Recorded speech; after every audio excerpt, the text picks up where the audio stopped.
and welcome to Indus News. Live from Islamabad, I'm Naila Shujra, and these are the headlines.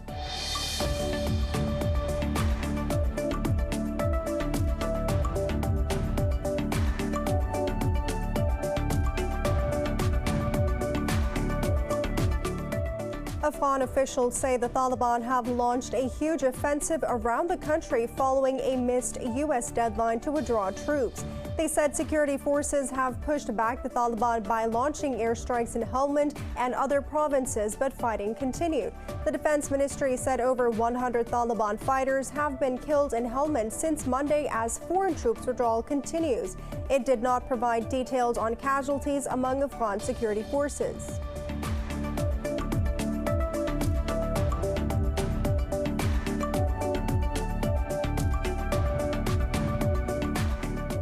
India has become the world's second country after the U.S. to have more than 20 million COVID-19 cases.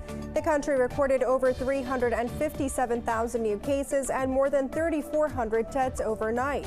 In Pakistan, 161 people lost their lives to the virus and more than 3,300 people tested positive in the past 24 hours. Globally, the virus has claimed more than 3.2 million lives while infecting over 153 million people.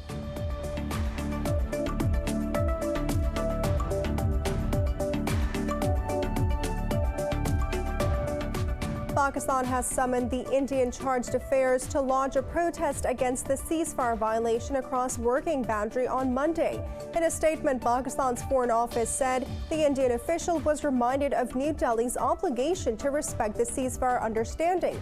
It added the Indian border security forces violated the ceasefire in Charwa sector and resorted to unprovoked firing.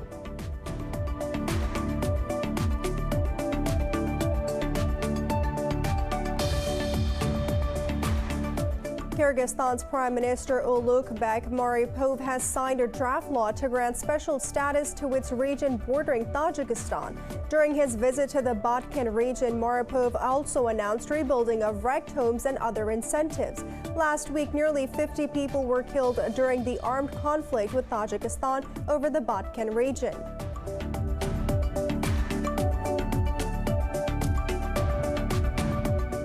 And in snooker, Mark Selby beats fellow Englishman Shaun Murphy to claim his fourth world snooker title. He has now moved up to the second spot in the world rankings behind Judd Trump.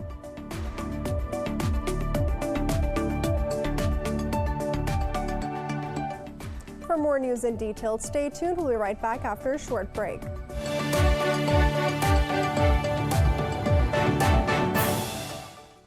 Welcome back.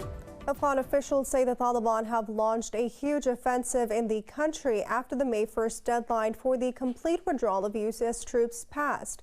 They said security forces have pushed back the Taliban by launching airstrikes in Helmand and other provinces, but fighting continued. The Defense Ministry claimed to have killed over 100 Taliban fighters in Helmand since Monday as foreign troops withdrawal continues. It did not provide details on casualties among Afghan security forces, while the Taliban said they killed a number of Afghan soldiers in Balkh and Paktika provinces. India has become the world's second country after the U.S. to have more than 20 million COVID-19 cases. Globally, the virus has claimed more than 3.2 million lives while infecting over 153 million people. India recorded over 357,000 new cases and more than 3,400 deaths overnight. Country's opposition leader, Rahul Gandhi, has called for a nationwide lockdown. Over in Latin America, in a sigh of relief, Brazil's daily death toll fell below 1,000. The country is now close to signing a second contract with Pfizer-BioNTech for another 100 million doses of its vaccine. Meanwhile, Mexico hopes to finish vaccinating its entire population against COVID-19 by April 2022. In the U.S., the 7-day rolling average of new cases has fallen below 50,000 for the first time since October. Air travel in the U.S. hit its highest mark in more than 13 months, as nearly 1.67 million people were screened at the country's airport checkpoints on Sunday. Meanwhile, Florida lifted all restrictions, citing the effectiveness and availability of vaccines. Canada has recommended the use of the Johnson & Johnson vaccine for people aged 30 years and over, despite blood clotting fears. Pakistan has recorded another 161 deaths from COVID-19 in the past 24 hours. The Health Ministry says the nationwide death toll has risen to 18,310. The ministry said over 3,300 people contracted the virus overnight. It said the positivity ratio has declined to 8.98%. The caseload has topped 837,000, out of which over 733,000 have recovered. There are more than 86,000 active cases in the country. According to the government data, more than 2.7 million people have been vaccinated in the country.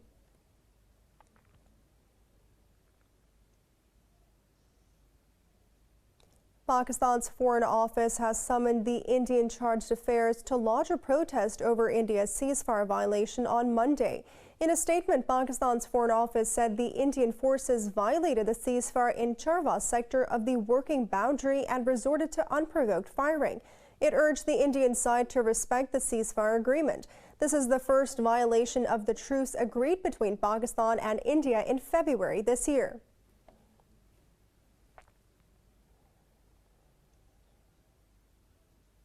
The U.S. says North Korea needs to decide if it wants to engage in diplomatically for the denuclearization of the Korean Peninsula. This comes a day after Pyongyang warned the U.S. of retaliation to what it called Washington's hostile policy. At a press conference in London, U.S. Secretary of State Antony Blinken said Washington will see what North Korea actually does in the coming days. Speaking about Russia, Blinken said the U.S. wants a more stable relationship with Moscow. But he reiterated Washington's desire depends on how aggressively the Kremlin decides to act. The diplomat also pointed out that the U.S. does not aim to contain or hold China down. However, he added the West will defend the international rules-based order from what he called subversive attempts by any country. Meanwhile, China's envoy to the UN, Yang Jun, said Beijing hopes the U.S. will emphasize more on dialogue rather than pressure.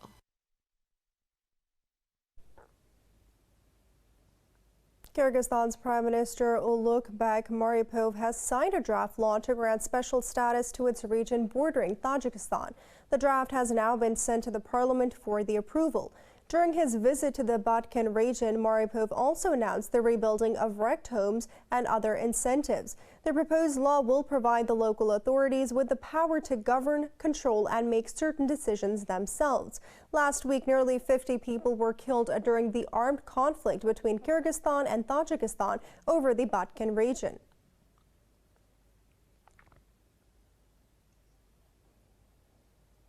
Egypt has signed a deal with France to buy 30 RAFALE fighter jets. This comes after Dassault finalized a €2.5 billion agreement in January for the sale of 18 RAFALEs to Greece. In a statement, the Ministry of Defense said the deal will be financed through a loan to be repaid over at least 10 years. But it did not disclose the value of the deal or further details. French authorities were not immediately available for comment.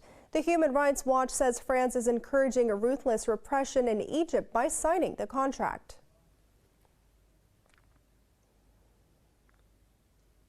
In Myanmar, 5 people, including an ousted lawmaker and 3 police defectors, have been killed in triple blast in the Bago region. The blasts were triggered after a parcel bomb exploded at a house. Another police officer involved in the civil disobedience movement was wounded. Meanwhile, anti-regime protesters have once again taken to the streets in Mandalay and Yangon. An advocacy group says security forces have killed at least 766 civilians since the February 1st coup. Norway's telecom giant Telenor has fully impaired its Myanmar operation over the deteriorating security situation. The company's value in Myanmar comes up to $783 million.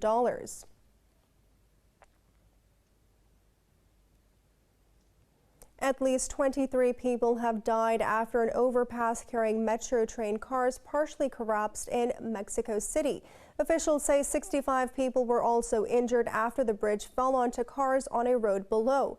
Authorities said the rescue operation has been suspended because the train cars could slam down onto the road. Mexico City Mayor Claudia Sheinbaum termed the incident a terrible tragedy. She expressed solidarity with the victims and their families.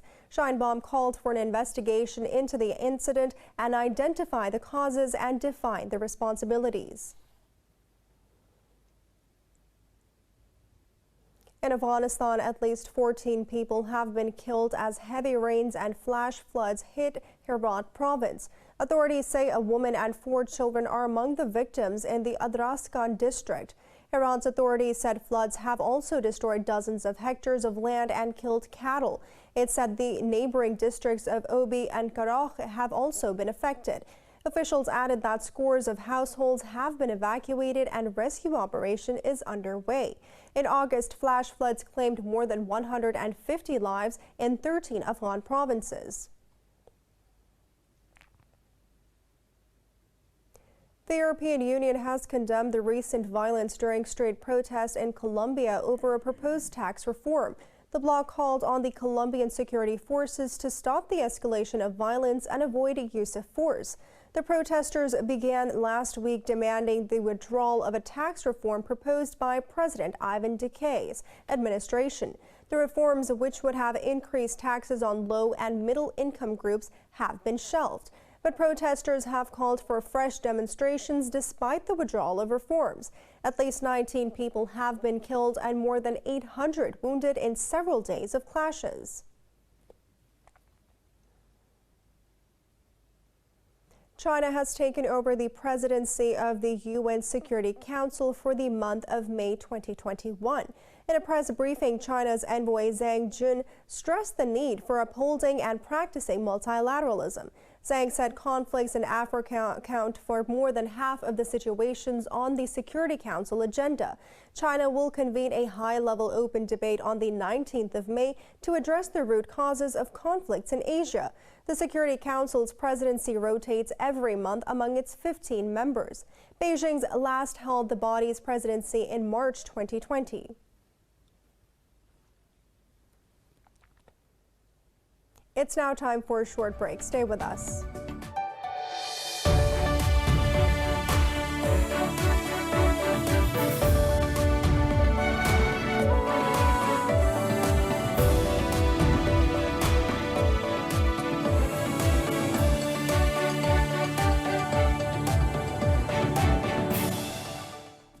Welcome back. Bill and Melinda Gates have parted ways and filed for divorce after 27 years of marriage.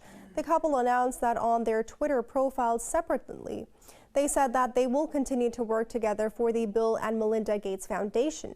The two said they do not believe they can grow together any longer as a couple. A joint petition for the dissolution of the marriage was filed in King County Superior Court in Seattle. It stated that the marriage is permanently broken. The petition, which says the couple have no minor children as the youngest of their 3 offsprings recently turned 18.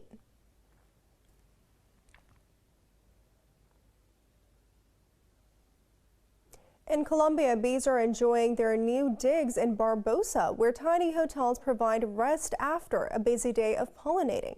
The hexagonal structures are filled with a variety of bamboo canes and allow bees of all shapes and sizes. More in this report. Colombia is the world's second most biodiverse country and boasts nearly 550 varieties of bees. As elsewhere in the world, the bees in the South American country are threatened by human activity. To protect the bees, the local metropolitan authority has made bamboo homes. It's like a hotel because they're going to have a quiet moment in their room, which is one of these bamboo straws, before setting off again. They can either return to the same hole or find another and so on, and we keep on changing it. We'll clean it. If this were a regular hotel, I'd be one of the people cleaning the rooms. The homes are built from wood and acrylic roofs to protect the bees from rain. They aim to protect species found in 10 municipalities of the metropolitan area of the Aburrá Valley. Actually, these hotels for bees are small spaces. Spaces that require a minimum infrastructure that can be made with recyclable material. A space that seeks to generate an environment in which they can coexist, have healthy protection, We must recognize that globally bees are being negatively impacted and they are losing more species every day. The use of pesticides and fertilizers is harmful to bees, so the tiny structures offer them natural spaces for survival. A famous New York City restaurant known for its signature meat-based and seafood dishes is going vegan. Details in this report.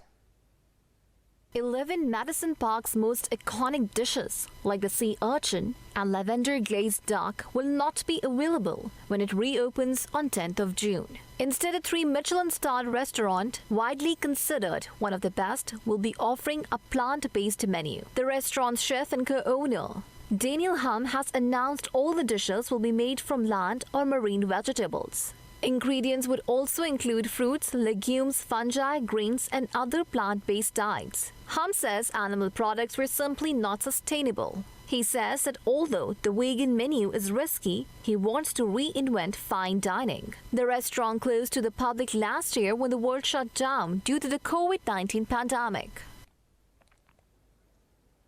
With the New York City reopening in July, about 100 citizens took a ZUMBA class in Central Park to dance out the prolonged stress. The report has more.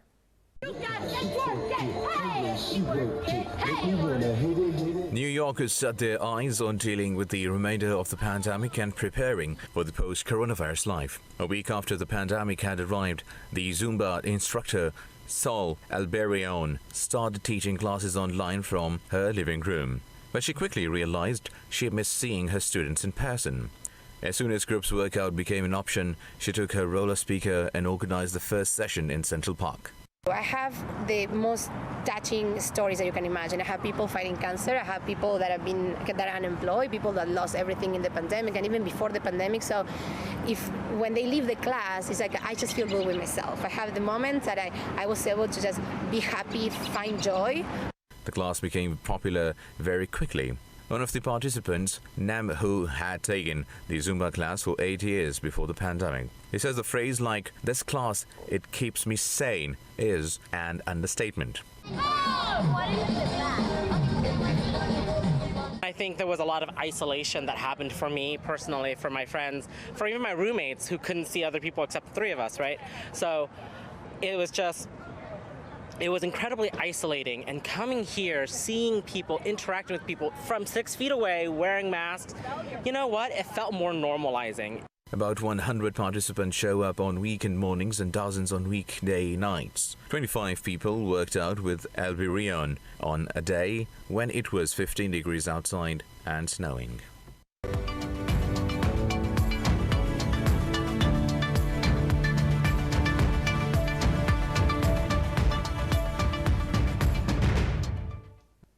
European stocks are trading mixed as investors monitor global recovery prospects and a fresh round of corporate earnings. London's FTSE is leading the gains, adding over 0.5%. The CAC 40 in Paris and Italy's FTSE MIB have both edged up fractionally. However, Frankfurt's DAX index has dipped over 0.5%, and the Pan-European Stock 600 slipped marginally. Earlier, stocks in the Asia-Pacific traded higher following a wave of positive sentiment at the Wall Street overnight. Major markets in China and Japan were closed for holidays.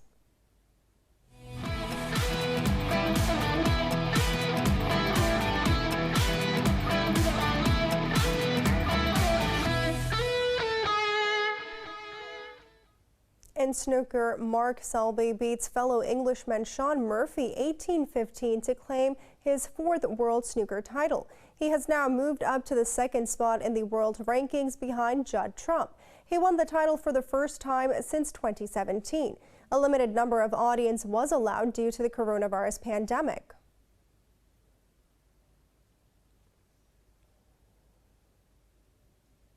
In football, West Ham United beat Burnley 2-1 in a Premier League clash, keeping their hopes alive for next season's Champions League. The win lifts the Hammers to 5th place with 58 points, just 3 behind Chelsea. Striker Mikel Antonio scored a brace for the Hammers on his return from injury. Burnley are in 16th in the league with 36 points, 9 above the relegation zone. Earlier, relegation-threatened West Bromwich fought back to claim a 1-1 draw with Wolverhampton Wanderers. The draw leaves West Brom in 19th place with 26 points, still 10 away from the safety zone.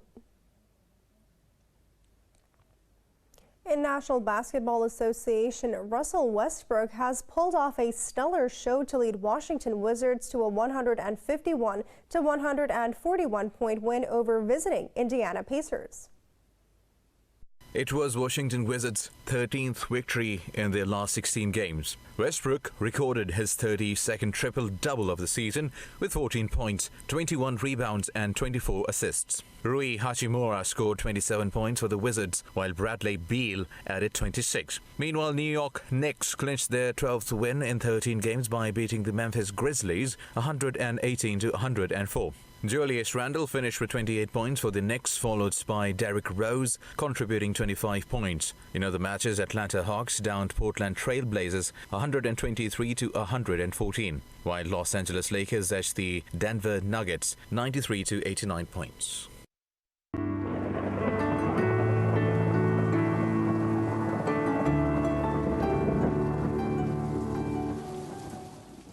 It's now time to take a look at the weather updates from around the world.